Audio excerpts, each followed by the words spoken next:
Three people are sitting in different corners of a small square room, in which all of the walls are mirrors. It is obvious that they are trying to put as much distance between each other as they physically can. There is an awkward silence. So... Please do us all a favor and refrain from speaking. Well, that wasn't very nice. You all have the pleasure of being stuck with me for the rest of our lives. Well, I guess I wouldn't really call it the rest of our lives per se, but... I'd rather have each fingernail plucked out one by one than sit here in this room listening to you drone on. Well, I don't mind listening. After all, we are stuck here for eternity. We may as well get to know each other. Splendid. Yes, it is splendid. What's your name? Dexter. Audrey? And yours? I'll be damned before I engage in any sort of conversation with you people. Well, technically you have been damned. We all have. She's right. So that means... All right. My name is Carlisle. That's all I'm going to say for now. For now, I'm going to be pretty convincing, I'll have you know. I'll get something out of you eventually. What? There aren't any other handsome guys around. I mean, it isn't preferable, but might as well. I guess we could each start out by saying what we're here for. Oh, I thought you'd never bring it up. So, as we can all tell, I'm the most interesting one here, so we'll start with me first, okay? So let me start from the beginning of my day. I woke up at exactly 6:30 a.m., I took a shower, spent an hour and a half doing my hair, making sure it was presentable. And then I brushed my teeth so that they're sparkling clean. And then I put on some deodorant. Cucumber melon is my favorite, which I highly recommend to you too. And then I gave myself a pretty inspiring speech, and then... Just get to the point already. Come on, Carlisle, let him finish his story. Yeah, Carlisle, let me finish my story. Just get to the good part. Okie dokie, artichoke. So I went into work with my business partner, and, he's a rookie, so I was trying to show him that professionals do it. But then, suddenly, without warning, he had the audacity to try and outshine me. Me! I was not going to allow a rookie to outshine me. He was trying to steal my customer, and sell him my snowblower. So I did the only reasonable, logical, sensible thing any man would do. I took the snowblower from his hand, and I bashed his head in. I couldn't let that customer listen to such poor, awful salesmanship. Ugh, not to mention, he got blood all over my $500 suit. So, how did you,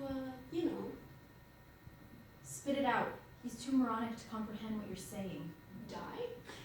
Oh, I knew they would call the cops, so I had to flee from the scene of the crime. This precious and fragile body couldn't handle a day in prison. Oh, you poor soul. My thoughts exactly.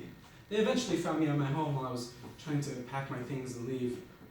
But I didn't go down without a fight. No. I killed a married police officer and his partner. And it would have been successful too had the coward not shot me from the back. I had a lot going for me back then. I was a great salesman. Well, you made the choice you made, now own up to it. I made the right choice. Poor wife, she must be all alone now. And who gives a damn if she's alone or not? I have also, killed somebody, 4 to be exact. When I was young, I always knew I was different from the other kids. My mama told me everything was alright and I was just a little special. There was nothing wrong with you, darling. There was just something wrong with everyone else. I followed my mama's good advice and tried to ignore them up until my young adult years, always trying to turn the other cheek. But one day, it just boiled over. I couldn't stand their faces always taunting me. So what did you do? I invited to a picnic in the nearby woods. My mama was so happy thinking I was going to make amends and finally have some friends. And you killed them? Your mother must be so proud. Well, that's beside the point. I couldn't have done that.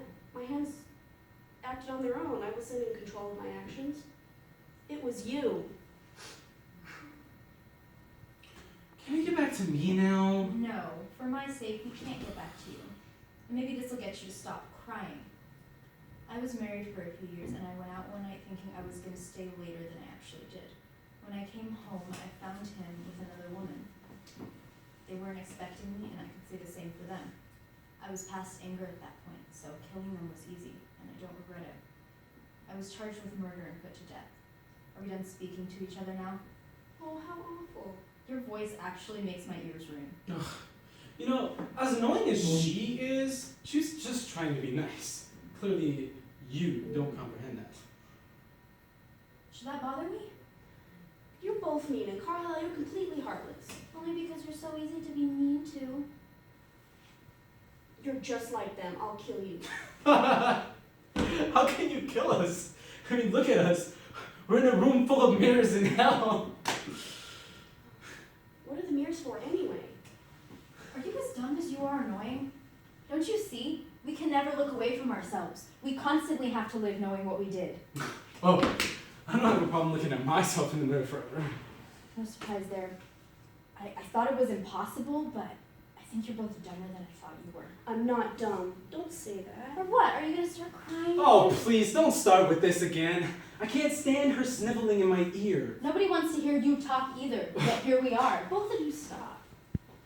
Oh, wow, now she's practically squealing in my ear. It's not my fault neither of you would shut up in the first place. Both a living hell. That's the point.